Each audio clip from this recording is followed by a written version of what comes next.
des maladies nerveuses, etc., comme on le sait pour les pesticides, pour les animaux de ferme, pour les animaux sauvages, pour les animaux de laboratoire, etc. Donc le risque, c'est les résidus spécifiques dus aux pesticides, et l'évaluation sanitaire des pesticides restant à améliorer, eh bien, le risque est que ces OGM soient encore moins bien évalués que les pesticides. Et les risques sur l'environnement, eh bien, quand on n'a pas de système de traçabilité ni d'étiquetage, que voulez-vous, on ne peut pas bien les connaître, sauf qu'on a quand même 100 millions d'hectares, et donc maintenant on sait que sur l'environnement, ça favorise l'utilisation de certains pesticides au détriment d'autres, et surtout, eh bien, ça va donner aux plantes des caractères envahisseurs comme le canola, qui, étant dans un milieu de pollué avec des pesticides, et notamment avec du Roundup, va pouvoir mieux pousser et mieux contaminer d'autres cultures.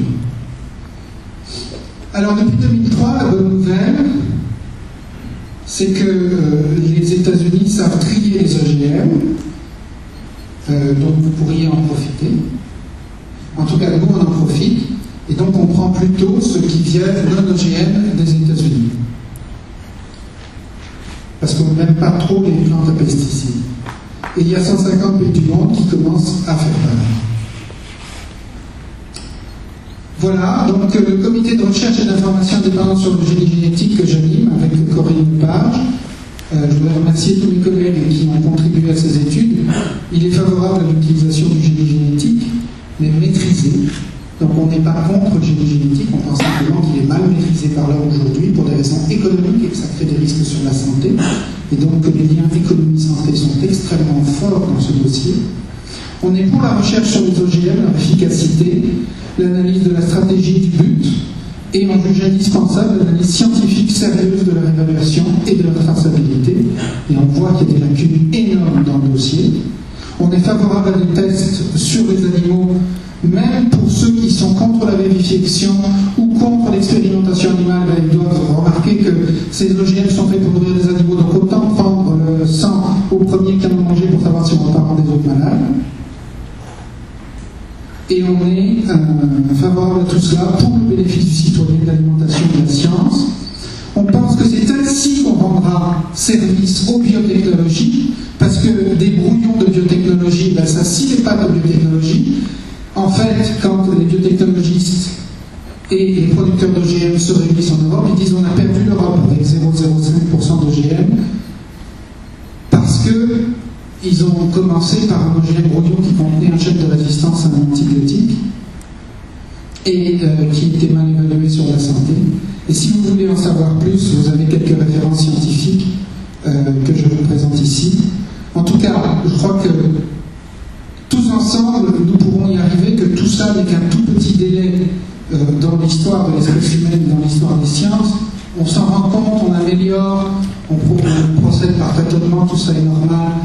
Reste que, au regard de l'histoire de l'environnement et de la destruction qu'on fait subir à l'environnement, nous devons agir vite. Et maintenant, finalement, ça sera notre richesse, la beauté de l'intelligence de l'espèce humaine que d'agir vite.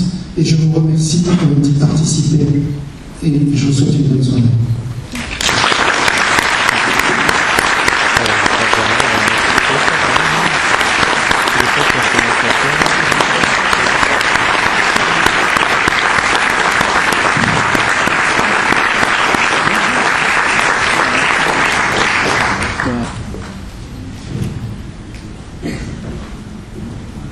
Merci bien, professeur Serrani, c'était très, très intéressant. Nous allons avoir une période de questions. Donc, si vous avez vos questions, vos interrogations, vous êtes absolument bienvenus. Il y a un microphone sur le côté. Il y a aussi son microphone. Il y a deux microphones, comme ça, chacun des côtés. Si vous pouvez peut-être vous présenter en premier brièvement, si vous avez une organisation d'un autre organisme, le mentionner. 2 minutes par question, et j'insiste sur le mot question, simplement pour permettre à plus de gens de pouvoir intervenir. Donc je suggère peut-être des questions en rafale, peut-être 3 questions. On va peut-être, oui, à peu près 3 questions en rafale, et on demande au professeur Serrani de répondre. Donc peut-être les gens peuvent se lever pour aller à l'arrière, pour aller à la micro. Oui, madame. Oui, je suis étudiante en sciences technologies. Et je me demandais qu'est-ce que vous diriez aux personnes, aux professionnels en toxicologie, qui disent qu'on ne peut pas nourrir toute la population mondiale sans pesticides. Ok, première question. Monsieur? Il répond quoi? Oui, il va répondre. Il prend les questions, on prend 3 questions. Ah bon? 40 par an. L'Union universelle de Montréal. Quand on les écoute, on a quasiment, c'est quasiment une consolation d'écouter. Et en même temps, c'est sûr qu'il y a une bonne nouvelle qu'en France, vous étiquiez les produits transgéniques, c'est une bonne nouvelle. La mauvaise nouvelle, c'est que vous avez voté pour Sarkozy, qui véhicule évidemment la pensée américaine. Ici, c'est démarré et tout. Au fond, ce que vous proposez, c'est une révolution. Parce que quand je pense aux jeunes, je me dis, il n'y a pas moyen de répondre à ça. Les multinationales sont trop puissantes. Est-ce que vous avez des recettes ou est-ce que vous connaissez des gens qui, évidemment, peuvent réunir les gens qui se questionnent davantage vis-à-vis de ces questions-là? Merci. Une troisième et dernière question pour cette période. Oui, madame. Bonsoir. Alors, moi, je suis une consommatrice, je m'appelle Maëlys.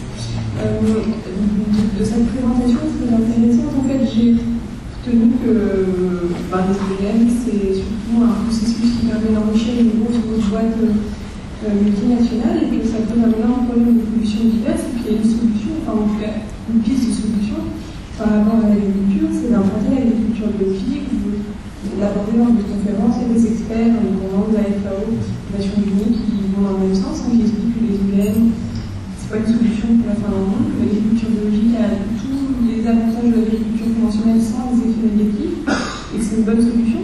Du coup, en tant que consommatrice, je suis étonnée, je me demande pourquoi cette solution ne s'implante pas plus facilement.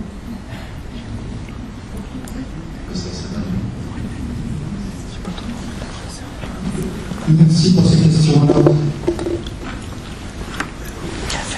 Comment peut-on nourrir la population mondiale sans pesticides? On l'a fait pendant 10 000 ans. Les pesticides datent que des 50 dernières années. Vous allez dire aujourd'hui, on est 6 milliards, comment peut-on faire? Il y a une dame qui vient de dire que le rapport de la FAO dit qu'on peut faire.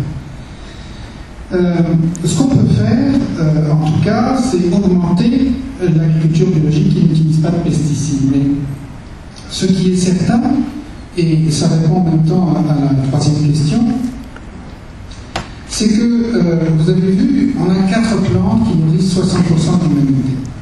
Ça appelle les monocultures.